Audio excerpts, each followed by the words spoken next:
मसीह यीशु के कादरोज़ीम नाम में आप सबकी सलामती हो। मैं आप सबको हमारे हर रोज की बाइबल रीडिंग के प्रोग्राम में खुशामदीद कहती हूँ। मेरे अजीजों, इससे पहले हमने अपने एक डेली बाइबल रीडिंग के प्रोग्राम में खुदावंद के कलाम में से खरूज की किताब उसके दूसरे बाब को सीखा था और आज हम अपनी बाइबल रीडिंग को आगे बढ़ाते हुए खुदावंद के कलाम में से खरूज की किताब उसके तीसरे बाब को सीखेंगे, जिसमें खास हम देखेंगे कि मूसा को खुदा किस तरह से बुलाकर इतनी बड़ी जिम्मेदारी देता है। इससे पहले मैं खुदावंद के कलाम को पढ़ना शुरू करूं और मजीद आगे बढ़कर हम खुदावंद के कलाम को सीखें, मैं आप सबसे गुजारिश ये करती हूं कि आप जितने मेरे साथ ऑनलाइन आ चुके हैं, इस वीडियो को अपनी वॉल पर और दूसरे ग्रुप्स में शेयर करें ताकि मजीद लोग हमें खुदावंद का कलाम सुनने के लिए ज्वाइन कर सकें। मेरे साथ अपनी बाइबल मुकद्दस को खोलें और निकालें खरूज की किताब उसका तीसरा बाब और इसकी पहली आयत से यूं लिखा है, और मूसा अपने खुसर यत्रू की, जो मिद्यान का काहिन था, भेड़ बकरियां चराता था और वो भेड़ बकरियों को हंकाता हुआ उनको बियाबान की परली तरफ से खुदा के पहाड़ हुरिब के नजदीक ले आया और खुदावंद का फरिश्ता एक झाड़ी में से आग के शोला में उस पर जाहिर हुआ। उसने निगाह की और क्या देखता है कि एक झाड़ी में आग लगी हुई है, पर वो झाड़ी भस्म नहीं होती। तब मूसा ने कहा, मैं अब जरा उधर कुतरा कर इस बड़े मंजर को देखूं कि ये झाड़ी क्यों नहीं जल जाती। जब खुदा ने देखा कि वो देखने को कतरा कर आ रहा है, तो खुदा ने उसे झाड़ी में से पुकारा और कहा, ए मूसा, ए मूसा। उसने कहा, मैं हाजिर हूँ। तब उसने कहा, इधर पास मत आ, अपने पांव से जूता उतार, क्योंकि जिस जगह तू खड़ा है वो मुकद्दस जमीन है। फिर उसने कहा कि मैं तेरे बाप का खुदा यानी इब्राहिम का खुदा और इसहाक का खुदा और याकूब का खुदा हूँ। मूसा ने अपना मुंह छुपाया क्योंकि वो खुदा की नजर करने से डरता था। और खुदावंद ने कहा, मैंने अपने लोगों की तकलीफ जो मिस्र में है खूब देखी और उनकी फरियाद जो बेगार लेने वालों के सबब से है सुनी, और मैं उनके दुखों को जानता हूँ। और मैं उतरा हूँ कि उनको मिस्रियों के हाथों से छुड़ाऊं और उस मुल्क से निकालकर उनको एक अच्छे और वसी मुल्क में, जहाँ दूध और शहद बहता है, यानी कनानियों और हित्तियों और अमूरियों और फरीजियों और हवियों और यबूसियों के मुल्क में पहुंचाऊं। देख, बनी इसराइल की फरियाद मुझ तक पहुंची है और मैंने वो जुल्म भी जो मिस्री उन पर करते हैं देखा है। अब आ, मैं तुझे फिरौन के पास भेजता हूँ कि तू मेरी कौम बनी इसराइल को मिस्र से निकाल लाए। मूसा ने खुदा से कहा, मैं कौन हूँ जो फिरौन के पास जाऊं और बनी इसराइल को मिस्र से निकाल लाऊं। उसने कहा, मैं जरूर तेरे साथ रहूंगा और इसका कि मैंने तुझे भेजा है तेरे लिए ये निशान होगा कि जब तू उन लोगों को मिस्र से निकाल लाएगा तो तुम इस पहाड़ पर खुदा की इबादत करोगे। तब मूसा ने खुदा से कहा, जब मैं बनी इसराइल के पास जाकर उनको कहूं कि तुम्हारे बाप दादा के खुदा ने मुझे तुम्हारे पास भेजा है और वो मुझे कहें कि उसका नाम क्या है, तो मैं उनको क्या बताऊं। खुदा ने मूसा से कहा, मैं जो हूँ सो हूँ। तू बनी इसराइल से यूं कहना कि मैं जो हूँ ने मुझे तुम्हारे पास भेजा है। फिर खुदा ने मूसा से ये भी कहा कि तू बनी इसराइल से यूं कहना कि तुम्हारे खुदावंद तुम्हारे बाप दादा के खुदा, इब्राहिम के खुदा और इसहाक के खुदा और याकूब के खुदा ने मुझे तुम्हारे पास भेजा है। अब तक मेरा यही नाम है और सब नस्लों में इसी से मेरा जिक्र होगा। जाकर इसराइली बुजुर्गों को एक जगह जमा कर और उनको कह के खुदावंद तुम्हारे बाप दादा के खुदा ने, इब्राहिम और इसहाक और याकूब के खुदा ने मुझे दिखाई देकर ये कहा है कि मैंने तुमको भी और जो कुछ बर्ताव तुम्हारे साथ मिस्र में किया जा रहा है उसे भी खूब देखा है, और मैंने कहा है कि मैं तुमको मिस्र के दुख में से निकालकर कनानियों और हित्तियों और अमूरियों और फरीजियों और फर्जियों और हवियों और यबूसियों के मुल्क में ले चलूंगा, जहाँ दूध और शहद बहता है, और वो तेरी बात मानेंगे। और तू इसराइली बुजुर्गों को साथ लेकर मिस्र के बादशाह के पास जाना اور اس سے کہنا کہ خداوند عبرانیوں کے خدا کی ہم سے ملاقات ہوئی، اب تو ہم کو 3 دن کی منزل تک بیابان میں جانے دے تاکہ ہم خداوند اپنے خدا کے لیے قربانی کریں، اور میں جانتا ہوں کہ مصر کا بادشاہ تم کو نہ یوں جانے دے گا نہ بڑے زور سے، میں اپنا ہاتھ بڑھاؤں گا اور مصر کو ان سب عجائب سے جو میں ان میں کروں گا مصیبت میں ڈالوں گا، اس کے بعد وہ تم کو جانے دے گا، اور میں ان لوگوں کو مصریوں کی نظر میں عزت بخشوں گا، اور یوں ہوگا کہ جب تم نکلو گے تو خالی ہاتھ نہ نکلو گے، بلکہ تمہاری ایک ایک عورت اپنی اپنی پڑوسن سے اور اپنے اپنے گھر کی مہمان سے سونے چاندی کے زیور اور لباس مانگ لے گی، ان کو تم اپنے بیٹوں اور بیٹیوں کو پہناؤ گے اور مصریوں کو لوٹ لو گے۔ تب موسیٰ نے جواب دیا، لیکن وہ تو میرا یقین ہی نہیں کریں گے، نہ میری بات سنیں گے، وہ کہیں گے کہ خداوند تجھے دکھائی نہیں دیا۔ اور خداوند نے موسیٰ سے کہا کہ یہ تیرے ہاتھ میں کیا ہے؟ اس نے کہا لاٹھی۔ پھر اس نے کہا کہ اسے زمین پر ڈال دے، اس نے اسے زمین پر ڈالا اور وہ سانپ بن گئی، اور موسیٰ اس کے سامنے سے بھاگا۔ تب خداوند نے موسیٰ سے کہا، ہاتھ بڑھا کر اس کی دم پکڑ لے۔ اس نے ہاتھ بڑھایا اور اسے پکڑ لیا، اور وہ اس کے ہاتھ میں لاٹھی بن گیا، تاکہ وہ یقین کریں کہ خداوند ان کے باپ دادا کا خدا، ابراہیم کا خدا، اسحاق کا خدا اور یعقوب کا خدا تجھ کو دکھائی دیا۔ خداوند کے پاک کلام پڑھے اور سنے جانے پر خداوند کی برکت ہو۔ خداوند کا شکر ہو میرے عزیزو۔ خداوند کے کلام میں سے خروج کی کتاب اس کے 3 باب کو ہم نے پڑھا ہے۔ 3 باب کی ٹوٹل جو آیات ہیں وہ 22 آیتیں ہیں، لیکن ساتھ ہی ہم نے آج 4 باب کی جو ہے 5 آیتیں جو ہیں شروع کی، ان کو بھی پڑھا ہے تاکہ ہمیں جو ہے کہانی کا مکمل طور پر 3 باب کی آسانی سے جو ہے وہ سمجھ آ سکے، اس لیے ہم نے اگلے باب کی 5 آیتوں کو پڑھا ہے، لیکن ان آیتوں کو ہم کل بھی جو ہے وہ ضرور دہرائیں گے۔ اس سے پہلے پرسوں جب ہم نے خداوند کے کلام کو پڑھا تھا، خروج کی کتاب اس کے 2 باب کو سیکھا تھا، تو اس میں ہم نے دیکھا تھا کہ موسیٰ کی پیدائش جو ہے وہ کس طرح سے ہوتی ہے اور کس طرح سے موسیٰ جو ہے وہ بچایا جاتا ہے، اس دور میں بچایا جاتا ہے جس دور میں مصر کے بادشاہ فرعون نے حکم جاری کر دیا تھا کہ عبرانیوں کا کوئی بچہ بھی جو پیدا ہوتا ہے وہ جیتا نہ چھوڑا جائے، بلکہ اسے پیدا ہوتے ہی جو ہے وہ پانی میں بہا دیا جائے تاکہ وہ مر جائے اور ختم ہو جائے، تاکہ عبرانیوں کی نسل جو ہے وہ نہ بڑھ سکے، آگے ترقی نہ کر سکے۔ لیکن جب موسیٰ کی پیدائش ہوتی ہے تو ہم نے دیکھا کہ کس طرح سے معجزانہ طور پر خدا کی رہنمائی کے وسیلہ سے موسیٰ کے پیرنٹس نے جو ہے اس سے پہلے تو 3 مہینے اپنے پاس چھپائے رکھا، اور اس کے بعد جب انہوں نے ٹوکرے میں بڑی خوبصورتی کے ساتھ اپنے بیٹے کو بہا دیا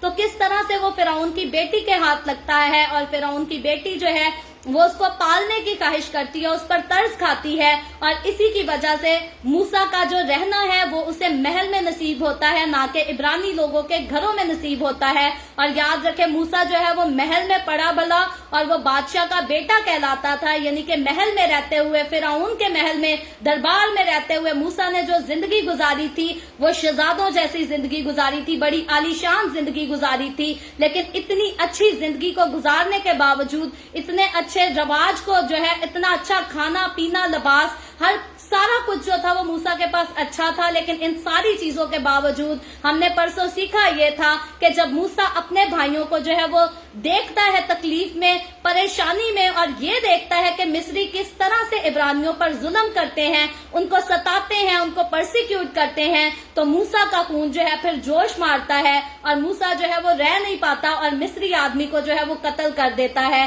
لیکن اگلے ہی دن جب وہ اپنے عبرانی بھائیوں کو آپس میں جھگڑتے دیکھتا ہے تو پھر وہ کسی ایک کو بھی قتل نہیں کرتا، کسی اور کے ساتھ لڑتا نہیں، بلکہ ان کی جو ہے آپس میں صلح کرانے کی کوشش کرتا ہے۔ تو یہاں سے ہم نے سیکھا تھا کہ موسیٰ کے دل میں جو ہے وہ بھلے مصر میں پیدا ہوا تھا، مصریوں کے گھر میں پیدا ہوا تھا، محل میں شہزادہ بن کر رہا تھا، لیکن اس کے دل میں جو محبت تھی، جو چاہت تھی، جو درد تھا، تڑپ تھی، وہ اس کی اپنے خون کے لیے، اپنے بھائیوں کے لیے تھی۔ اور آج بھی اگر ہم دیکھیں تو زیادہ تر خون کے رشتے جو ہیں وہ ایک دوسرے کو دکھ میں، تکلیف میں دیکھ کر سہ نہیں پاتے۔ ایسے بھی خون کے رشتے ہیں جو یوسف کے भाइयों की तरह अपने भाइयों को मार भी डालते हैं जायदाद के पीछे, लेकिन अगर अक्सरियत की बात करें, ज्यादा लोगों की बात करें, तो अमूमन होता क्या है कि बहन भाइयों में आपस में लड़ाई झगड़े भी होते हैं, एक दूसरे से नाराजगी भी चल रही होती है, मिलते भी नहीं एक दूसरे से। लेकिन जैसे ही उनको पता चलता है कि हमारे इस भाई पर या हमारी इस बहन पर कोई आफत आ गई है, कोई तकलीफ आ गई है, किसी हादसे का शिकार हो गया है, तो फौरन अंदर का खून जो है वो जोश मारता है और एक दूसरे के साथ जाकर मिलना मिलाना शुरू कर देते हैं, सुलह हो जाती है और फिर से जो है वो प्यार मोहब्बत जाग जाते हैं। तो मूसा की फीलिंग्स जो हैं वो भी इसी तरह की फीलिंग्स थी कि वो पला भरा तो मिस्री कल्चर में, उस कल्चर में जो कल्चर इब्रानियों से सख्त नफरत करता था, लेकिन याद रखें मूसा के अंदर जो खून था, जिस वो नस्ल से था, उसको अपनी नस्ल से जो है वो पूरी मोहब्बत थी, जैसे अमूमन हर किसी को जो है अपने खून के रिश्ते के साथ मोहब्बत हुआ करती है। तो आज के चैप्टर में हम देखते हैं कि परसों तो हमने देखा था कि मूसा को जो है वो फिरौन का महल छोड़कर और मिस्र छोड़कर भागना पड़ता है और वो मिद्यान में आ जाता है। मिद्यान में एक काहिन के घर आकर ठहरता है और वो काहिन अपनी बेटी के साथ जो है वो मूसा की शादी भी करा देता है। तो हम काफी आगे कहानी बढ़ चुकी थी, हम काफी कुछ सीख चुके थे, लेकिन आज के चैप्टर 3 में जब हम आते हैं तो इसकी पहली आयत में यूं लिखा है, और मूसा अपने खुसर यत्रू की, जो मिद्यान का काहिन था, भेड़ बकरियां चराता था और वो भेड़ बकरियों को हंकाता हुआ उनको बियाबान की परली तरफ से खुदा के पहाड़ हुरब के नजदीक ले आया। तो अब हम देखते हैं कि वो मूसा जो मिद्यान में पहुंच चुका है और काहिन के घर पर आकर ठहर गया है और काहिन ने अपनी बेटी को उसके साथ ब्याह भी दिया है, उसकी शादी भी करा दी है। अब कहानी आगे बढ़ती है तो यहाँ पर ये किस्सा जब हम देखते हैं तो फिर से हमें लाबिन और याकूब की स्टोरी की तरह की ये कहानी भी लगती है, क्योंकि लाबिन जब अपने ससुर के पास था तो वो भी जो था उसकी भेड़ बकरियों को चुराया करता था, लेकिन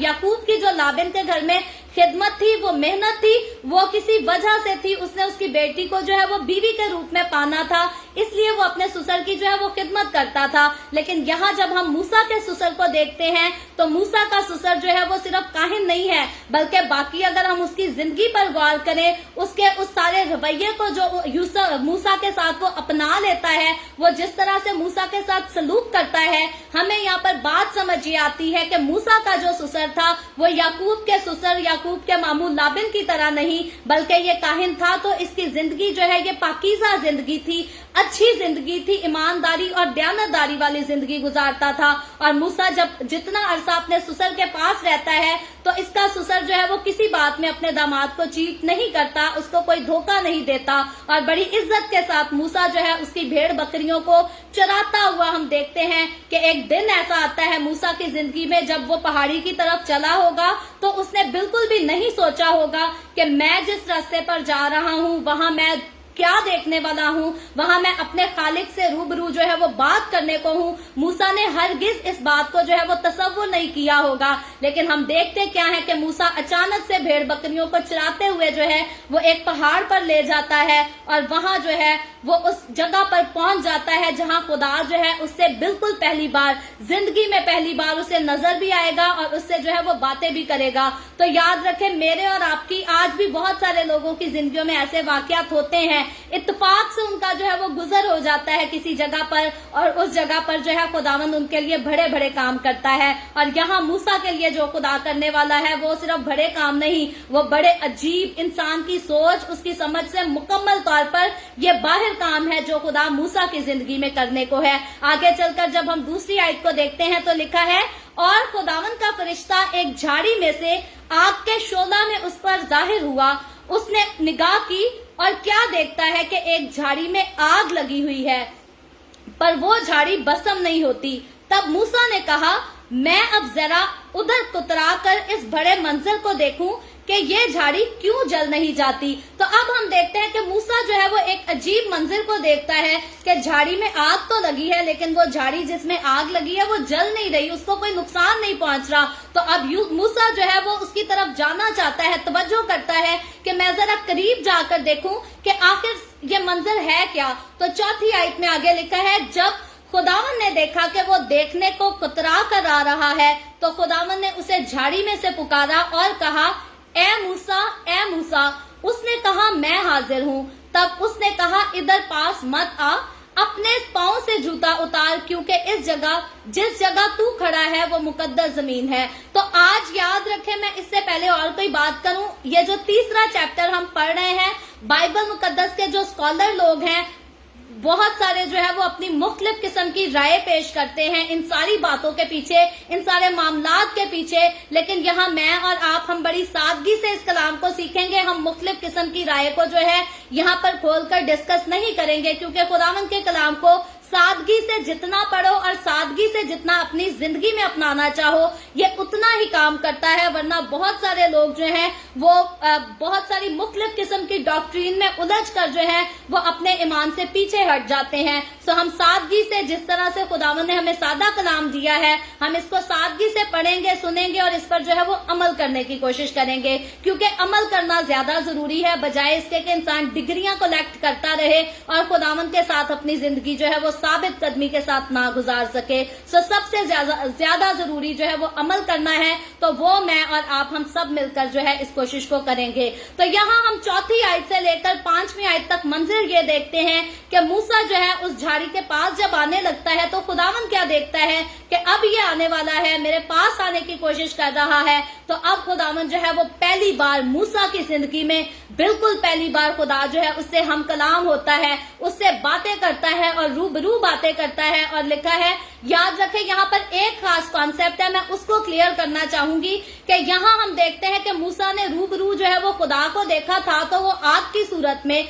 लेकिन खुदा जो है वो मूसा के सामने जो है वो जाहिर हुआ था, उस पर हाजिर हुआ था। तो इस बारे में बहुत सारे लोग जो है वो कंफ्यूज हो जाते हैं कि मूसा ने तो खुदा को रूबरू देखा, लेकिन यीशु मसीह ने कहा कि बाप को जो है वो कभी किसी ने नहीं देखा। तो इसकी मिसाल बहुत बार पैदाइश की बाइबल रीडिंग में भी जो है मैं इसका जिक्र कर चुकी हूँ, ताकि आप सबका जो है वो कॉन्सेप्ट यहाँ पर क्लियर रहे। तो याद रखें, ओल्ड टेस्टामेंट में जब इब्राहिम पर खुदा जाहिर हुआ, जब याकूब पर जाहिर हुआ, इसहाक पर जाहिर हुआ और अब यहाँ मूसा पर जाहिर होता हुआ देख रहे हैं, तो ये जो खुदा जाहिर होता है ये बेटा है, ये यीशु मसीह जाहिर होता है मूसा पर, जो उससे बातें करता है। बाकी यीशु ने जो कहा कि बाप को अभी तक किसी ने नहीं देखा, तो यीशु की बात जो है वो 100% सच है। बाप को जो है वो किसी ने नहीं देखा, बेटा ही है जिसने बाप को आकर जाहिर किया। तो बेटा ही था जो पुराने अहदनामा में जाहिर करता था, बेटा ही है जिसने फजल के दौर में नए अहदनामा में जो है वो आकर बाप को जाहिर किया।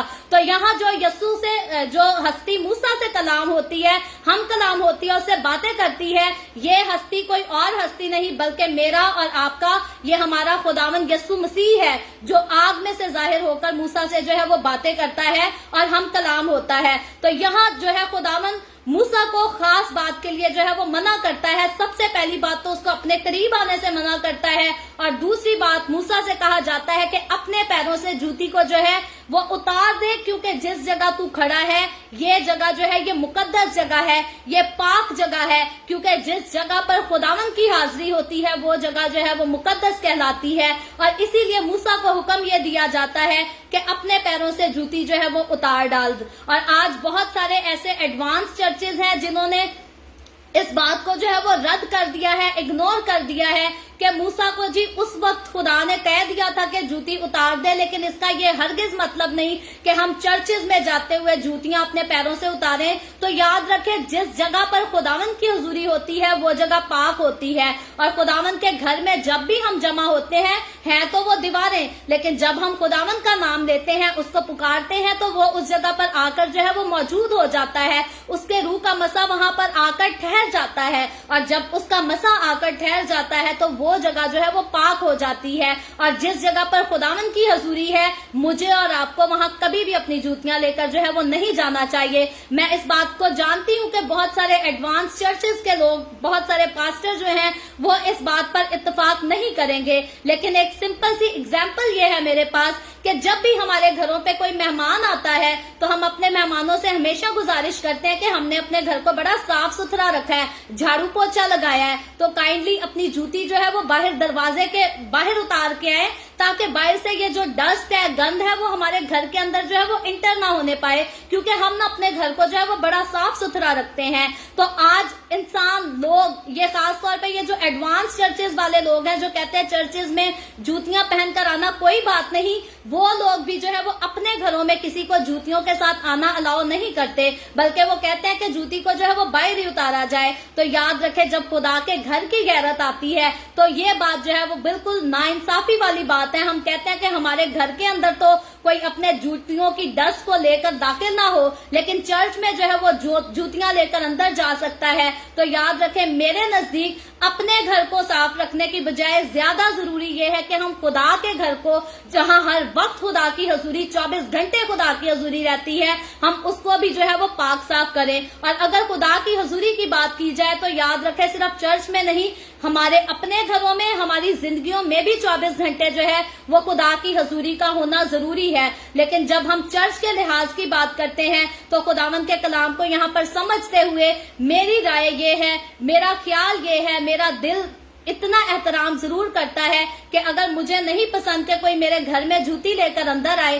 तो शायद मैं अपने घर आए मेहमानों को तो अलाउ कर दूंगी कि मेरे घर के अंदर जो है वो जूती पहनकर आप कदम रख लें, लेकिन मेरे नजदीक खुदा के घर के अंदर जो है वो हरगिज हमें जूतियां पहनकर नहीं जाना चाहिए। एहतरामन खुदा के नाम की, उसकी हजूरी की भी इज्जत इसी में है, और फिर खुदा के घर की सफाई का भी हमें ख्याल करना चाहिए। हमें शौक है कि हमारे घरों में कोई गंद ना डाले, लेकिन सबसे ज्यादा ख्याल हमें खुदा के घर का होना चाहिए कि खुदा के घर को कोई गंदा ना करे, ना तो गार्बेज के साथ और ना अपनी बदचलनी के साथ, ना अपनी बुरी बातों और ना बड़े कामों के साथ। और फिर कहती हूँ, खुदा का घर और अपने आप को देख ले तो बाइबल मुकद्दस बताती है कि हम भी खुदावंद का जिंदा मकसद हैं। तो जब हम जिक्र करते हैं कि बुरे कामों के साथ, बुरी बातों के साथ भी खुदावंद के घर को गंदा नहीं करना, तो वो बात फिर उसमें हम अपनी जिंदगी को, अपने दिल को भी ले लेते हैं कि हमें अपने दिलों को, अपनी जिंदगियों को जो है वो दूसरी चीजों के साथ गंदा नहीं करना। हमारे दिल में तो कोई जूतियां लेकर नहीं आता, लेकिन याद रखें, इंसान के दिल में लोग बहुत किस्म का जो है वो गंद जरूर भर देते हैं, उसके जहन में गंदे ख्यालात भर देते हैं, गलत सोचें भर देते हैं, जिसकी वजह से इंसान का दिल जो खुदा का मकदस है वो बर्बाद हो जाता है, वो मैला हो जाता है। और जब ये मैला हो जाता है तो खुदा की हजूरी जो है वो इसमें से चली जाती है। तो चर्चेज में खुदा की हजूरी हो, उसको हमें कायम रखना चाहिए, लेकिन हमारे दिल में भी खुदा की हजूरी को जो है वो हमेशा हमें कायम रखना चाहिए। और ये कायम कब रहती है? जब बुरी चीजें हमारी जिंदगी से दूर रहती हैं। और ये कायम कब नहीं रहती? जब बुरी चीजें हमारे दिल में आ जाती हैं, तो फिर खुदा की हजूरी जो है वो हमारी जिंदगी से, हमारे दिलों से जाना शुरू हो जाती है। तो यहाँ हम देखते हैं कि खुदा ने जो है मूसा को खुद इस बात की नसीहत की, उसको कहा कि अपने जूते जो है वो अपने पांव से उतार दे, क्योंकि जिस जगह तू खड़ा है वो जगह मुकद्दस है। और वो जगह क्यों मुकद्दस थी? क्योंकि उस वक्त खुदा की हजूरी जो है वो उस जगह पर मौजूद थी। खुदावंद यसु खुद उस जगह पर मौजूद था। तो आगे चलकर जब हम 6ठी आयत को पढ़ते हैं तो लिखा है, फिर उसने कहा कि मैं तेरे बाप का खुदा यानी इब्राहिम का खुदा और इसहाक का खुदा और याकूब का खुदा हूँ। अब यहाँ देखें, खुदा जो है वही खुदा जो इब्राहिम से बातें करता था, इसहाक से बातें करता था, याकूब से बातें करता था, वही सेम खुदा अब मूसा के सामने जाहिर हुआ है। और वो उसको इंट्रोड्यूस, अपना आप जो इंट्रोड्यूस कराता है, वो उसको याद दहानी करा के, खुदा जब भी आप पर जाहिर होता है वो आपको साइन देता है, वो आपको बताता है कि मैं जो तुझ पर जाहिर हुआ हूँ, मैं जो तेरे सामने हूँ, मैं वाकई वही खुदा हूँ जो तेरे बाप दादा का खुदा था। जो मैंने उनसे वादे किए, अब उनको पूरा करने का जो है वो वक्त आ गया है। तो खुदा यहाँ पर बड़ी सादगी से और खूबसूरती के साथ मूसा को जो है वो इंट्रोड्यूस कराता है, ताकि मूसा जान ले, मुझ पर शक ना करे, इस बात को हकीकी तौर पर जान ले। क्योंकि उस दौर में जो है इब्रानियों को पता था कि खुदा ने बाप इब्राहिम के साथ, इसहाक के साथ और याकूब के साथ वादे किए हैं, और क्या क्या वादे किए हैं। और इसीलिए खुदा जो है वो मूसा से कहता है कि मैं इब्राहिम, इसहाक और याकूब का खुदा हूँ। और फिर आगे चलकर लिखा है, मूसा ने अपना मुंह छुपाया क्योंकि वो खुदा पर नजर करने से डरता था। तो अब हम देखते हैं कि मूसा के दिल में जो है वो खुदा का खौफ होने की वजह से वो अपने चेहरे को जो है वो छुपा लेता है। और इधर भी हम जो है वो किसी और मजीद स्कॉलर के ख्याल को यहाँ पर पेश नहीं करेंगे, लेकिन सादा सी बात समझने वाली ये है कि मूसा जो है वो खुदा की हजूरी की इज्जत करता है, एहतराम करता है और अपने आप को इस लायक नहीं समझता कि वो खुदा के सामने हाजिर हो सके, वो खुदा के सामने खड़ा हो सके, क्योंकि उसको पता है कि खुदा पाक है, लेकिन खुदा वाली पाकीज़गी जो है वो मेरे अपने अंदर नहीं है। और मैं और आप हमेशा हमारी जिंदगियों में भी जो है इस बात की इज्जत होनी चाहिए कि अगर हमें अपने खुदा के सामने खड़ा होना है तो हमारे दिलों में खुदा का खौफ भी होना चाहिए। आज बहुत सारे लोग हैं जो खुदा का खौफ नहीं खाते, चोरियां भी करते हैं, दगा भी करते हैं, झूठ तो कसरत के साथ बोलते हैं, क्योंकि आज की अगर बात करें तो सबसे ज्यादा बड़ा जो कसरत से गुनाह पाया जाता है वो झूठ का। झूठ से ज्यादा गुनाह जो है और कोई नहीं करता। झूठ आजकल ज्यादातर हर किसी की जिंदगी का हिस्सा है। तो याद रखें, अगर हम झूठ भी बोलते हैं तो खुदा के सामने भी जाते हैं तो हमें जो है वो खुदा का खौफ होना चाहिए, क्योंकि झूठ से खुदा को नफरत है। और झूठ बोलने वाले बाइबल मुकद्दस क्लियरली बताती है कि आसमान की बादशाही में दाखिल नहीं होंगे। हमारे लोग जो है वो बड़ा इस बात का लिहाज करते हैं, जी औरत सर पर दुपट्टा लिए बगैर जो है वो दुआ ना करे, कलाम ना पढ़े, क्योंकि बाइबल में लिखा है, याद रखे बाइबल में लिखा है औरत के लिए कि वो अपना सर ढांपे जब वो दुआ करती है और इबादत करती है या कलाम पढ़ती है। तो औरत के लिए जो लिखा है वो औरत को करना चाहिए, जरूर करना चाहिए। और इसीलिए उस बात का एहतराम करते हुए मैं भी अपना सर जो है वो ढांप कर ही खुदावंद का कलाम पढ़ती हूँ। लेकिन बाइबल मुकद्दस में अगर झूठ की और इस रस्म की अगर हम इसकी जो है वो जांच करना चाहें तो याद रखें, बाइबल मुकद्दस में ये नहीं लिखा कि अगर औरत के पास दुपट्टा नहीं तो अब उसको दुआ करना जायज ही नहीं। अगर औरत के पास दुपट्टा नहीं तो वो कलाम को हाथ भी ना लगाए, और अगर औरत ने ऐसा कर लिया तो वो आसमान की बादशाही में दाखिल नहीं हो सकती। ऐसा हरगिज नहीं लिखा। खुदावन का कलाम जो है वो बड़ा सीधी सीधी साफ सुथरी बातें करता है। झूठ बोलने वाले के लिए, गाली बकने वाले के लिए, लालच करने वाले के लिए, चोर के लिए, जिनाकार के लिए,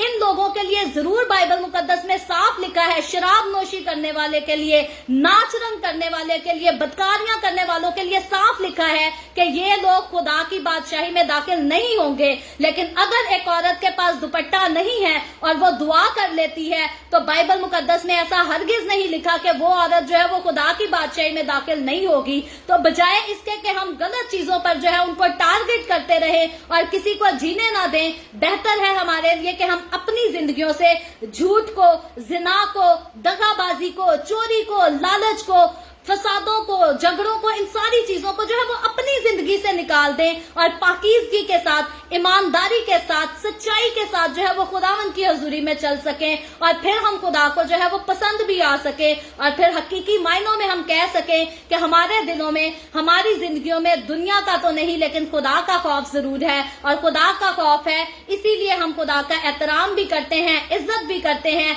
और वो सारे काम जिनसे खुदावंद को नफरत है हम अपनी जिंदगियों में उन कामों को जो है वो हरगिज जगह नहीं देते। तो आगे बढ़कर जब हम इस कहानी की 7वीं आयत को पढ़ते हैं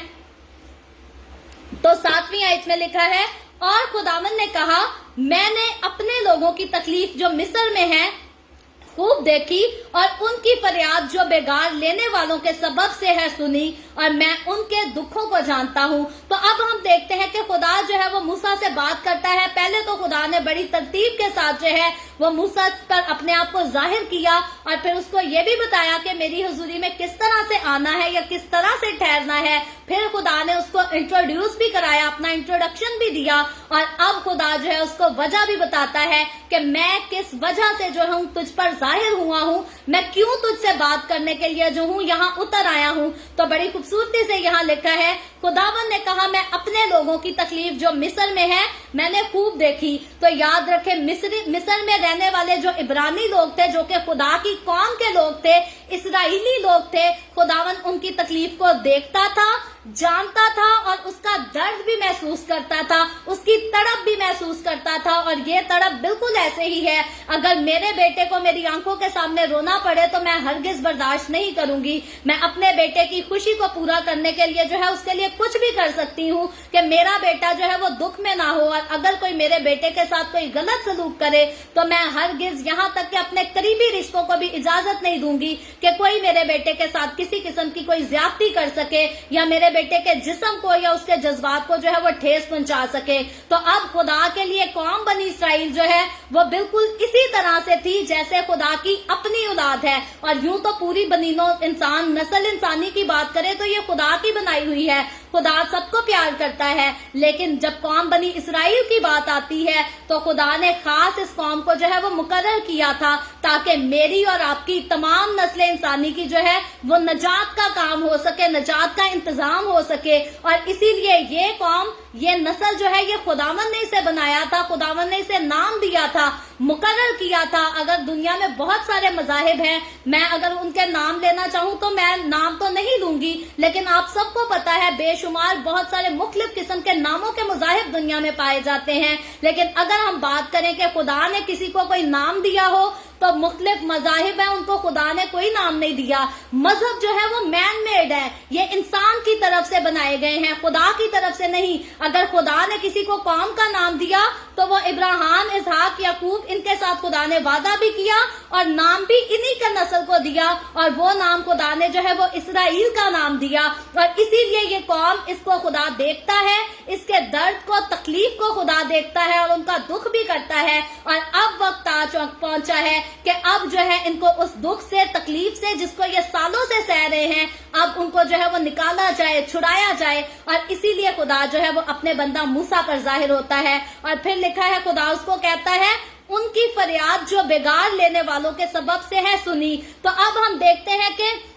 عبرانی لوگوں پر مصر کی طرف سے اس قدر ظلم بڑھ چکا تھا، تکلیفیں اس قدر بڑھ چکی تھی کہ اب یہ لوگ جو ہے یہ آ بھرتے تھے، یہ روتے تھے، تڑپتے تھے، اور ابراہیم، اسحاق اور یعقوب کے خدا کو یاد کرتے تھے، اس سے فریاد کرتے تھے کہ تو نے ہمارے باپ دادا سے وعدہ کیا تھا کہ تو ضرور ہمیں یہاں سے نکال کر وعدہ کی سرزمین میں، ملک موعودہ میں جو ہے وہ ضرور لے کر جائے گا۔ اور یہی ان کی فریاد جو ہے، انہی کی فریاد کے لیے ہم دیکھتے ہیں کہ خدا کا وعدہ تھا، خدا نے ان کو چھڑانا تو تھا، لیکن یہ وقت جو مقرر ہوا اب ان کی فریاد جو ہے وہ بہت ہو گئی، اور خداوند نے ان کی فریاد کو سنا۔ خدا تب بھی فریادوں کو سنتا تھا، آج بھی فریادوں کو سنتا ہے۔ ہم بھی جب اپنے دکھوں میں، تکلیفوں میں، پریشانیوں میں خداوند کو پکارتے ہیں تو وہ ہماری بھی سنتا ہے، وہ ہمیں بھی دکھوں سے جو ہے وہ چھڑا لیتا ہے۔ اگر میں اپنی پرسنل لائف کی بات کروں تو پچھلے سال کہ یہ والے جو میرے دن تھے وہ مشکل ترین دن تھے میری زندگی کے۔ میں بہت زیادہ پریشان تھی، میں بہت زیادہ تکلیف میں تھی،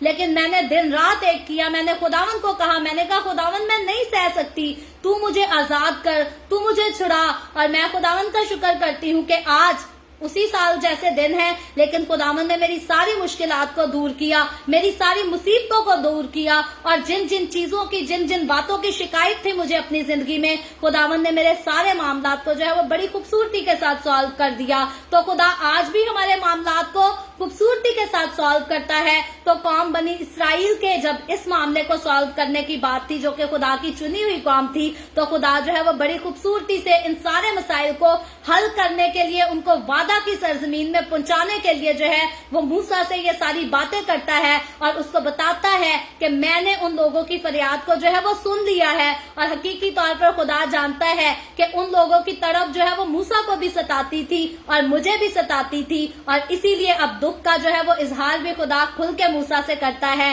اور آگے لکھا ہے میں ان کے دکھوں کو جانتا ہوں۔ موسیٰ بھی ان کے دکھوں کو دیکھ کے آیا تھا، جانتا تھا، اور خدا بھی اس بات کا اقرار کرتا ہے کہ میں ان کے دکھوں کو جانتا ہوں، میری آنکھوں سے کچھ بھی چھپا نہیں، مجھے پتا ہے کہ میری قوم کے لوگوں کے ساتھ جو ہے وہ کیا ہو رہا ہے، کیوں ہو رہا ہے۔ اور آگے 8ویں آیت میں لکھا ہے اور میں اترا ہوں کہ ان کو مصریوں کے ہاتھ سے چھڑاؤں اور اس ملک سے نکال کر ان کو ایک اچھے اور وسیع ملک میں جہاں دودھ اور شہد بہتا ہے، یعنی کنانیوں اور ہتیوں اور اموریوں اور فرزیوں اور ہویوں اور یبوسیوں کے ملک میں پہنچاؤں۔ تو اب ہم دیکھتے ہیں کہ خدا جو ہے وہ موسیٰ سے اس بات کا اظہار کرتا ہے کہ میں اپنے لوگوں کی فریاد کو سن کر، ان کے دکھ کو دیکھ کر اب اتر آیا ہوں. اب وہ وقت آ پہنچا ہے، اب وہ موقع آ گیا ہے کہ اب میں اس قوم کو اس دکھ سے چھڑا کر، تکلیف سے چھڑا کر ایک ایسی جگہ پر لے جاؤں جہاں دودھ اور شہد بہتا ہے. تو یاد رکھے، دودھ اور شہد بہنے والا جو یہ علاقہ تھا، جو ملک تھا، یہ ملک کنعان تھا، جس کو دینے کے لیے خدا نے جو ہے وہ ابراہیم سے وعدہ کیا تھا، اسحاق سے، یعقوب سے. اور میں آج آپ کو ضرور کہنا چاہوں گی کہ ہمارا دھیان سارا ملک کنعان، اسرائیل کی طرف نہ چلا جائے. مجھے اور آپ کو، ہمیں بھی خدا نے وعدہ دیا ہے، وعدہ کیا ہے کہ وہ ہمیں بھی ایک ایسی جگہ دے گا جہاں جو ہے وہ کسی قسم کے آنسو نہیں ہوں گے، دکھ، درد، تکلیف، کوئی اندھیرا نہیں ہوگا، رات کا کوئی تصور نہیں ہوگا، خدا کا جلال ہوگا. تو مجھے اور آپ کو خداوند نے ہم سے بھی بڑا خوبصورت وعدہ کیا ہے، تو ہمیں بھی جو ہے وہ کبھی بے دل نہیں ہو جانا، بلکہ خداوند کے ساتھ جو ہے وہ مسرور رہنا ہے. اور جس طرح ہم دیکھتے ہیں کہ خدا قوم بنی اسرائیل کی فکر کرتا تھا، عبرانیوں کی فکر کرتا تھا، وہ آج میری اور آپ کی، ہماری بھی فکر کرتا ہے. آگے چل کر ہم دیکھیں تو 9ویں آیت میں لکھا ہے، دیکھ بنی اسرائیل کی فریاد مجھ تک پہنچی ہے اور میں نے وہ ظلم بھی جو مصری ان پر کرتے ہیں دیکھا ہے. تو خدا پھر سے اظہار کرتا ہے کہ میں سب کچھ دیکھتا ہوں. اور لکھا ہے 10ویں آیت میں، سو اب آ، میں تجھے فرعون کے پاس بھیجتا ہوں کہ تو میری قوم بنی اسرائیل کو مصر سے نکال لائے. تو اب خدا جو ہے وہ موسیٰ کو فرسٹ کال دیتا ہے، اس کی پہلی بلاہٹ ہے موسیٰ کی. یہاں پر خروج کی کتاب اس کے 3 باب کی 10ویں آیت میں خداوند اس کو کہتا ہے، سو آ، یعنی کہ اپنے آپ کو میرے سپورٹ کر دے، میرے حوالے کر دے، جو میں تجھے کہتا ہوں وہ کر. اور کہتا ہے میں تجھے فرعون کے پاس بھیجتا ہوں کہ تو میری قوم بنی اسرائیل کو مصر سے نکال لائے. تو اب یہ موسیٰ کی بلاہٹ جو ہے یہ بڑی خوبصورت بلاہٹ ہے. خداوند ایک ایسے شخص کو جس نے پہلے تو محل میں شہزادوں کے جیسی زندگی گزاری، اور پھر اب جو ہے وہ ایک داماد کی زندگی گزار رہا ہے، جو بھیڑ بکریوں کو چرانے والا چرواہے کی زندگی گزار رہا ہے. تو اب خدا جو ہے اس کو ایک اور خوبصورت ذمہ داری دیتا ہے، اور وہ کہتا ہے میں تجھ کو استعمال کروں گا، تو جا اور میری قوم کے لوگوں کو جو ہے وہ مصریوں کے ہاتھ سے چھڑا لائے. تو یاد رکھے موسیٰ کی زندگی کے جو ہے وہ 40 سالوں کا جو ہے وہ 3 حصوں میں اس کا سارا عرصہ جو ہے وہ ڈیوائیڈ ہو جاتا ہے. پہلے 40 سال جو ہے موسیٰ نے اپنی زندگی کے جو ہے وہ فرعون کے دربار میں شہزادہ بن کر گزارے، اور اس کے بعد مزید 40 سال جو ہے وہ اپنے سسر کے گھر میں گزارتا ہے، مدیان میں گزارتا ہے. اور اب آگے کے 40 سال جو اس کے زندگی کے ہیں تو وہ اب جو ہے خاص اس کی اگلے 40 سال جو ہے یہ قوم بنی اسرائیل کے لیے جو ہے یہ ڈیڈیکیٹ خدا کر دیتا ہے کہ ان سالوں میں یہ قوم بنی اسرائیل کی جو ہے یہ خوب رہنمائی کرے گا تاکہ ان کو مصر سے نکال کر جو ہے وہ ملک کنعان تک پہنچایا جا سکے. تو آگے 11ویں آیت میں لکھا ہے، موسیٰ نے خدا سے کہا، میں کون ہوں جو فرعون کے پاس جاؤں اور بنی اسرائیل کو مصر سے نکال لاؤں. تو اب ہم دیکھتے ہیں کہ موسیٰ ایک عام انسان تھا، اب وہ شہزادہ بھی نہیں تھا، اب وہ ایک سمپل سادہ سا چرواہا تھا، اور وہ اسی لیے بڑا حیران ہو کر خدا سے کہتا ہے کہ میں کون ہوں جو اتنا بڑا قدم اٹھاؤں، اتنا بڑا کام کر سکوں. تو 12ویں آیت میں لکھا ہے، اس نے کہا میں ضرور تیرے ساتھ رہوں گا. تو موسیٰ کی بات اگر ہم کریں، موسیٰ اکیلا ہو کر خود سے کچھ کرنا چاہتا تو وہ نہیں کر سکتا تھا، اور موسیٰ اس بات کو ایکنالج بھی کرتا ہے کہ میں کوئی چیز نہیں ہوں جو میں اس بڑی ذمہ داری کو لے سکوں اور اس کو پورا کر سکوں. اور اسی لیے خدا اس کو یقین دہانی کراتا ہے اور کہتا ہے میں ضرور تیرے ساتھ رہوں گا. تو موسیٰ خدا کی بلاہٹ کو مانتا ہے تو خدا اس کے ساتھ رہتا بھی ہے. میں اور آپ، خداوند نے ہم سے بھی وعدہ کیا ہے کہ میں زمین کی انتہا تک ہمیشہ تمہارے ساتھ رہوں گا، جب تک یہ دنیا ہے میں ہمیشہ تمہارے ساتھ رہوں گا، کبھی تمہیں نہیں چھوڑوں گا. تو اب ہم موسیٰ کی زندگی کی طرف دیکھیں گے کہ جو کچھ خدا موسیٰ سے کراتا ہے، میں اور آپ اگر ہم اپنے آپ کو خدا کے سپرد کر دیتے ہیں تو وہ ہم سے بھی بڑے بڑے کام جو ہے وہ کرا سکتا ہے اور ضرور کرائے گا. تو یہاں خدا جو ہے وہ موسیٰ کو یقین دلاتا ہے کہ میں ضرور جو ہوں میں تیرے ساتھ رہوں گا، تجھے اکیلا نہیں چھوڑوں گا. لکھا ہے اور اس کا کہ میں نے تجھے بھیجا ہے، تیرے لیے یہ نشان ہوگا کہ جب تو ان لوگوں کو مصر سے نکال لائے گا تو تم اس پہاڑ پر خدا کی عبادت کرو گے. تو اب خدا جو ہے اس کو نشان دیتا ہے کہ تیرے لیے نشان یہ ہوگا کہ جب ان لوگوں کو وہاں سے چھڑا لاؤ گے تو اسی پہاڑ پر آ کر، جس پہاڑ پر میں ابھی تیرے ساتھ روبرو باتیں کر رہا ہوں، یہاں واپس آ کر تم جو ہے मेरी इबादत करोगे। और याद रखें आगे चलकर हम देखेंगे कि फ्यूचर में जब मूसा कौम बनी इसराइल को वहां से लेकर चलता है तो मुल्क कनान जाने से पहले ये रास्ता जो है वो जरूर रास्ते में आता है और यहाँ ये कौम के लोग आकर जो है वो ठहरते भी हैं। इसको हम जो है वो फ्यूचर में जाकर सीखेंगे। पास्ट में पहले चैप्टर वाले दिन जो है हमने इसका जिक्र भी किया था। तो आगे 13वीं आयत में लिखा है, तब मूसा ने खुदा से कहा, जब मैं बनी इसराइल के पास जाकर उनको कहूं कि तुम्हारे बाप दादा के खुदा ने मुझे तुम्हारे पास भेजा है और वो मुझे कहें कि उसका नाम क्या है, तो मैं उनको क्या बताऊंगा। तो अब हम देखते हैं कि मूसा जो है वो खुदा को जान तो चुका, उसने खुदा को देख भी लिया, उससे बातें भी कर ली, लेकिन अब मूसा को फिक्र ये है कि मैं तो तुझे जान गया हूं, लेकिन जब उन लोगों के पास जाऊंगा तो उनको मैं कैसे यकीन दिलाऊंगा कि तूने मुझसे बातें की हैं। तो इंसान होते हुए मूसा जो है वो इन बातों से अभी भी जो है वो खौफ खाता है, उसको एक उलझन है कि वो लोग मेरा यकीन कैसे करेंगे। और फिर आगे 14वीं आयत में लिखा है, खुदा ने मूसा से कहा, मैं जो हूँ सो हूँ, तू बनी इसराइल से यूं कहना कि मैं जो हूँ ने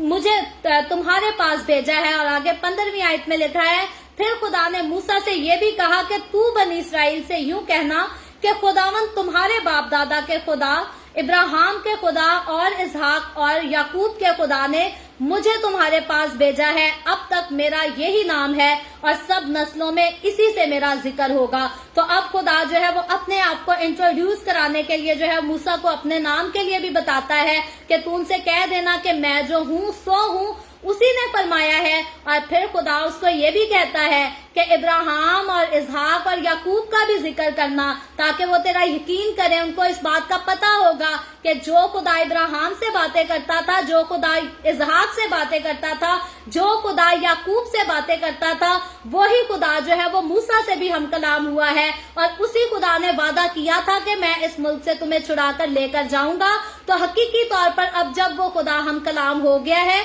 तो जो उसने वादा किया था अब वो उस वादे को जो है वो पूरा भी करेगा। तो आगे चलकर 16वीं आयत में लिखा है, जाकर इसराइली बुजुर्गों को एक जगह जमा कर और उनको कह के खुदावन तुम्हारे बाप दादा के खुदा इब्राहिम और इसहाक और याकूब के खुदा ने मुझे दिखाई देकर ये कहा है कि मैंने तुमको भी और जो कुछ तुमसे बर्ताव तुम्हारे साथ मिस्र में किया जा रहा है उसे खूब देखा है। और 17वीं आयत में लिखा है, और मैंने कहा है कि मैं तुमको मिस्र के दुखों से निकालकर कनानियों और हित्तियों और अमूरियों और फर्जियों और हवियों और यबूसियों के मुल्क में ले चलूंगा जहां दूध और शहद बहता है। तो अब हम देखते हैं जिस बात को खुदा ने पहले मूसा को अपना सेम इंट्रोडक्शन दिया, अब उसी सेम बात को जो है मूसा को खुदा हुक्म देता है कि इसी बात से तूने मुझे जब इंट्रोड्यूस कराना है इब्रानी कौम में, तो सेम इन्हीं अल्फाजों को, इन्हीं बातों को जो है वो रिपीट भी करना है। और आगे 18वीं आयत में लिखा है, और वो तेरी बात मानेंगे।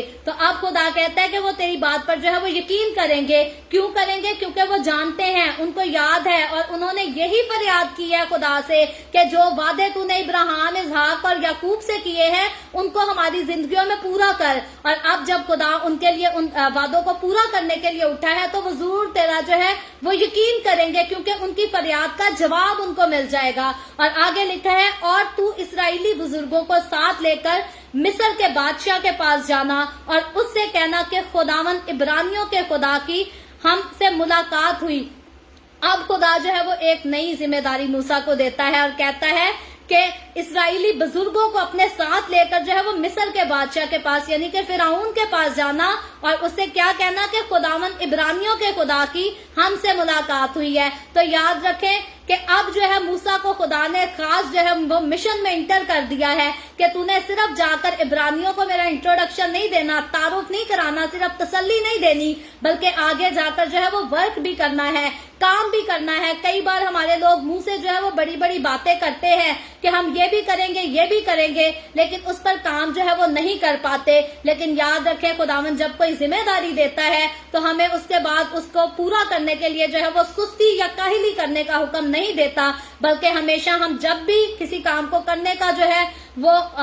ایک عہد باندھ لیتے ہیں تو ہمیں بغیر کسی سستی کے بغیر کسی کاہلی کے جو ہے وہ اس کام کو کرنا بھی چاہیے. تو موسیٰ کو جو ہے خدا اسی طرح آگے ذمہ داری دیتا ہے کہ جا کر صرف میری قوم کے لوگوں کو بتا کر ادھر بیٹھ نہ جانا، اسٹے مت کرنے لگ جانا، بلکہ اپنی ذمہ داری جو میں تجھے دیتا ہوں اسے پورا بھی کرنا. تو ملاقات فرعون بادشاہ سے ملاقات کا جو ہے خدا اس کو حکم دیتا ہے اور آگے لکھا ہے اب تو ہم کو 3 دن کی منزل تک بیابان میں جانے دے. یہ بات تو نے فرعون سے کہنا ہے تاکہ ہم خداوند اپنے خدا کے لیے قربانی کریں. تو اب خدا موسیٰ کو سارا بتاتا ہے کہ جب تو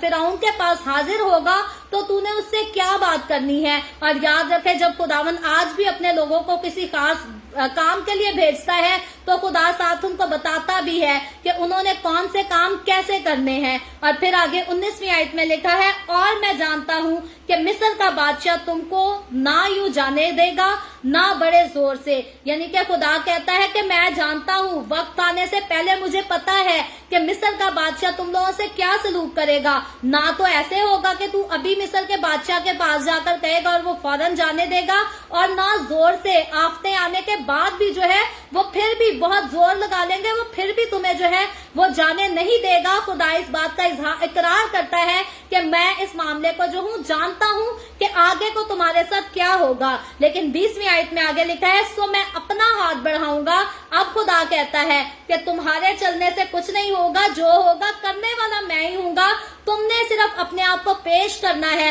تم نے سامنے نظر آنا ہے، لیکن تمہارے پیچھے جو سورس کام کرے گی وہ سورس جو ہے وہ خدا ہوگی، وہ خدا کا ہاتھ ہوگا جو سارے کاموں کو آگے بڑی قدرت کے ساتھ کرے گا. اور لکھا ہے میں اپنا ہاتھ بڑھاؤں گا اور مصر کو ان سب عجائب سے جو میں اس میں کروں گا مصیبت میں ڈال دوں گا. تو اب ہم دیکھتے ہیں کہ پہلے تو ہم نے دیکھا کہ خدا جو ہے وہ گناہ سے نفرت کرتا ہے، گناہ پر بھڑکتا ہے، لیکن اب خدا ان لوگوں پر بھڑکتا ہوا ہمیں نظر آئے گا جو خدا کے لوگوں کو تنگ کرتے ہیں، جو خدا کے لوگوں کے جسموں کے ساتھ اور ان کے جذبات کے ساتھ کھیلتے ہیں. اب خدا ان لوگوں کی جو ہے وہ عدالت کرے گا، ان پر بھڑکے گا، اپنے غضب کو جو ہے وہ ایک طرح سے نہیں بلکہ مختلف طرح سے جو ہے ان کو نازل کرے گا، تاکہ خدا کے غضب کے وسیلہ سے ایسے لوگوں کی جو خدا کے لوگوں کو تنگ کرتے ہیں، ستاتے ہیں، ان کی عدالت ہو سکے. اور خدا نے اس بات کا ابراہیم سے وعدہ کیا تھا کہ میں اس قوم کی جو تیری قوم کو ستائے گی میں ان کی عدالت کروں گا. تو یہاں خدا موسیٰ کو بھی وہی بات کہتا ہے کہ میں ان کو جو ہے وہ مصیبت میں ڈال دوں گا. اور جب آگے چل کر ہم دیکھیں گے خدا جب مصر کو مصیبت میں ڈالتا ہے یا مصریوں کو مصیبت میں ڈالتا ہے تو اب یہ کوئی عام مصیبت نہیں بلکہ یہ مصیبتیں جو ہے یہ مصیبت نہیں مصیبتیں ہوں گی اور کثرت سے انتہا کر دیں گی. اور آگے لکھا ہے اس کے بعد وہ تم کو جانے دے گا. تو جب ساری چیزوں کی انتہا ہو جائے گی تو خدا کے انتظام کے ساتھ جب خدا کی مرضی ہوگی تو پھر جو ہے وہ تم کو جانے دے گا. تو یہاں جو ہے خدا موسیٰ پر ظاہر کر دیتا ہے، اس کو بتا دیتا ہے کہ ایک ہی بار جا کر کہہ دینے سے تم لوگ نہیں نکل آؤ گے، بلکہ میرا خاص جو پلان ہے، میرا خاص جو مقصد ہے وہ اس قوم کی جو ہے وہ عدالت بھی کرنا ہے. صرف قوم بنی اسرائیل کو چھڑانا مطلب نہیں ہے، صرف قوم بنی اسرائیل کو وعدہ کی سرزمین میں لے جانا مقصد نہیں، بلکہ گناہ گاروں کی اور ظلم کرنے والے لوگوں کی جو ہے عدالت کرنا بھی ضروری ہے خدا کے لیے. تو آگے 21ویں آیت میں لکھا ہے اور میں ان لوگوں کو مصریوں کی نظر میں عزت بخشوں گا، اور میں ان لوگوں کو مصریوں کی نظر میں عزت بخشوں گا، اور یوں ہوگا کہ جب تم نکلو گے تو خالی ہاتھ نہ نکلو گے. تو اب خدا جو ہے وہ قوم بنی اسرائیل کے لوگوں کے ساتھ بڑا خوبصورت وعدہ کرتا ہے جس کی بات جو ہے خدا موسیٰ کو کہتا ہے. اور صرف موسیٰ کو نہیں بلکہ جب ہم ابراہیم کی رویا کو ہم نے دیکھا تھا تو خدا نے ابراہیم کو بھی یہ بات بتایا تھا کہ جب تیری قوم وہاں سے نکلے گی ملک مصر سے تو وہ بڑا مال غنیمت وہاں سے لے کر نکلے گی. تو اب یہاں جو ہے خدا موسیٰ کو وہ اسی بات کے لیے کہتا ہے خدا کہ میں دوسرے لوگوں کا جو ہے ان کے دلوں کو تیار کروں گا تاکہ جب تم ملک مصر کو چھوڑ کر یہاں سے نکلو تو بڑا مال وہاں کے زیورات جو ہے اس کو اپنے ساتھ لے کر نکلو. اپنی پڑوسنوں سے لکھا ہے کہ اس کو مانگ لینا، اور جو گھر کے مہمان ہو ان سے بھی سونے چاندی کے زیور جو ہے بلکہ لباس تک مانگ لینا. اور یہاں خدا جو ہے اس بات کا بتاتا بھی ہے، بیان بھی کرتا ہے کہ मैं खुद जो हूँ उनके दिलों को तैयार करूंगा, ताकि जब तुम उनसे मांगो तो वो तुम्हारे साथ आगे झगड़े नहीं, तुम्हें नुकसान ना पहुंचाए, बल्कि जो कुछ तुम उनसे मांगो वो तुम्हें वाकई जो है वो रजामंदी के साथ दे दें। तो आगे चलकर जब हम चौथे बाब की 5वीं आयत को पढ़ते हैं तो वहां हम देखते हैं कि खुदा जो है वो मूसा को मौजज़ात का इख्तियार भी दे देता है। इसको जो है मैंने रीडिंग के दौरान ऑलरेडी पढ़ दिया था ताकि हम इस कहानी को जो है आगे समझ सकें। तो मजीद चलकर चौथे बाब पर जो है वो हम कल बात करेंगे और तफसील के साथ एक एक आयत को जो है वो पढ़ेंगे और इनके बारे में जो है वो सीखेंगे भी। सो खुदावंद आज के कलाम के वसीला से मुझे और आपको हम सबको बहुत बरकत दे। अभी हम दुआ करेंगे और इससे पहले मैं दुआ करूं आप सबसे गुजारिश ये करूंगी कि आपके पास कोई भी प्रेयर रिक्वेस्ट है तो आप नीचे कमेंट में लिख सकते हैं। आए हम सब अपने सरों को खुदावंद की हजूरी में झुकाएंगे और दुआ करेंगे। Hallelujah hallelujah. प्यार से भरे जिंदा आसमानी बाप, लश्करों के रब यहोवा यरी, मैं तेरे प्यारे बेटे अपने प्यारे खुदावंद यीशु मसीह के नाम में तेरे कदमों में आती हूँ। तेरी शुक्रगुजारी करती हूँ खुदावंद आज के इस वक्त के लिए जो तूने हमें बख्शा, ताकि हम तेरे पाक कलाम को पढ़कर सुनकर सीखकर इससे बरकत हासिल कर सके। खुदावंद मेरे साथ जितने लोग ऑनलाइन आए हैं इन तमाम लोगों को छू बरकत दे, ताकि तेरे लोग खुदावंद तेरी हजूरी में आगे बढ़ते चले जाएं। खुदावंद तो अपने लोगों के घरानों को भी छू बरकत दे, इनके रोटी पानी में, कारोबार में, हर चीज में खुदावंद तो बरकत को डेल, ताकि तेरे लोगों को कभी किसी चीज की कोई कमी ना आने पाए और ना किसी मुश्किल परेशानी का सामना करना पड़े। इसी तरह खुदावंद जितने लोगों ने इस वीडियो के नीचे कमेंट्स में अपनी अपनी दरखास्तें लिखी हैं, मैं तेरी बंदी होते हुए खुदावंद तेरे लोगों की तमाम दरखास्तों को तेरे सामने पेश करती हूँ। खुदावंद मैं तुझसे मिन्नत करती हूँ, दरखास्त करती हूँ तो अपने लोगों के साथ हो, अपने लोगों को तमाम तरह की बीमारियों से, दुखों, तकलीफों, परेशानियों से आजाद कर, ताकि तेरे लोग आजाद होकर तेरी शुक्रगुजारी कर सके, तेरी तमजीद कर सकें, खुदावंद तेरी हजूरी में आगे बढ़ सकें। खुदावंद इसी तरह जो बहनें भांज हैं मैं उनके लिए तुझसे दरखास्त करती हूँ तो उन पर रहम कर, उनको औलाद दे, और जो लोग बेरोजगार हैं उन पर भी खुदावंद तो रहम कर, उनको अच्छे रोजगार मुहैया कर। जो लोग कोरोना वायरस की वजह से बीमार हैं खुदावंद तो उनके भी साथ हो, उन सबको भी शिफा दे ताकि वो शिफा पाएं और तेरी शुक्रगुजारी कर सकें। मैं तेरे तमाम खादमों को, मुकद्दसीन को, पाक कलीसियाओं को, परस्तारों को तेरी हजूरी में याद करती हूँ। हर एक पर अपना हाथ बढ़ा, सबको बरकत दे खुदावंद तो अपने जलाल, अपनी गवाही के लिए हर किसी को और ज्यादा कसरत से इस्तेमाल कर। मुझ पर अपना हाथ बढ़ा, the way of haven Facebook page पर सारी मिनिस्ट्री पर अपना हाथ बढ़ा, अपने जलाल के लिए, रूहों की नजात के लिए और ज्यादा कसरत से इस्तेमाल कर। बनी इसराइल पर तेरी बरकत, तेरी सलामती हो और हम सब पर भी तेरी बरकत और सलामती हमेशा होती रहे। मसीह यीशु के नाम में ये दुआ मांगती हूँ, आमीन। खुदावंद की सिखाई हुई दुआ में शरीक होंगे। आए हमारे बाप तो जो आसमान पर है, तेरा नाम पाक माना जाए, तेरी बादशाही आए, तेरी मर्जी जैसे आसमान पर पूरी होती है जमीन पर भी हो। हमारे रोज की रोटी आज हमें दे, जिस तरह हम अपने कर्जदार को माफ करते हैं तू भी हमारे कर्ज हमें माफ कर। हमें आजमाइश में ना पड़ने दे बल्कि बुराई से बचा, क्योंकि बादशाही, कुदरत और जलाल हमेशा तेरे ही हैं, आमीन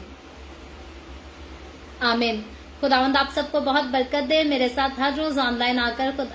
खुदावंद के कलाम को सुनने के लिए आप सबका बहुत ज्यादा शुक्रिया। इस कलाम को जगह जगह शेयर करते रहें ताकि हम सब के वसीला से अंजील की मनादी कसरत से हो सके। और आप में से जितने लोग द वे ऑफ हेवन को मंथली सपोर्ट करते हैं, जो अभी तक अपना हदिया द वे ऑफ हेवन को पहुंचा चुके हैं, मैं उनकी तहे दिल से शुक्रगुजार हूँ। खुदावंद आप सबको बरकत दे, आपके अखराजात में भी खुदावंद और ज्यादा जो है वो कसरत से बरकत को उंडेले। और बाकी अगर आप में से मजीद दूसरे कोई लोग जो खुदावंद के कलाम के लिए बीज बोना चाहते हैं, द वे ऑफ हेवन को सपोर्ट करना चाहते हैं, आप व्हाट्सएप पे हमसे राब्ता कर सकते हैं। और पाकिस्तान से जैज कैश का नंबर और इंडिया वालों के लिए जो गूगल का नंबर है मनी ट्रांसफर के लिए, वो व्हाट्सएप पे हमसे राब्ता करके हमसे ले सकते हैं। सो खुदावंद आपको बरकत दे। और अगर अभी तक आपने हमारे यूट्यूब चैनल को सब्सक्राइब नहीं किया तो नीचे पट्टी पर यूट्यूब चैनल का नाम लिखा है, आप जरूर सब्सक्राइब करें, अपने अजीजों से, जानने वालों से भी कराएं, ताकि खुदावंद का कलाम मजीद जो है वो आगे फैल सके और इसको बढ़ाया जा सके। खुदावंद आप सबके साथ हो, आप सबको बरकत दे, आमीन।